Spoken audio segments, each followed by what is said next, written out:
Potranno tornare a circolare da domani i diesel Euro 4.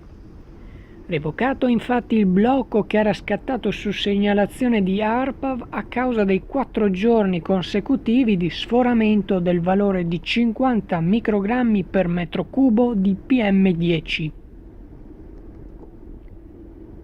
Da arancione l'allerta tornerà a verde. Sarà comunque vietata la circolazione dalle 8:30 alle 18:30 dal lunedì al venerdì dei veicoli benzina Euro 0 ed Euro 1, dei diesel Euro 0, Euro 1, Euro 2 ed Euro 3 e dei motoveicoli e ciclomotori a due tempi immatricolati prima del 2000. Swisher Channel News, Padova.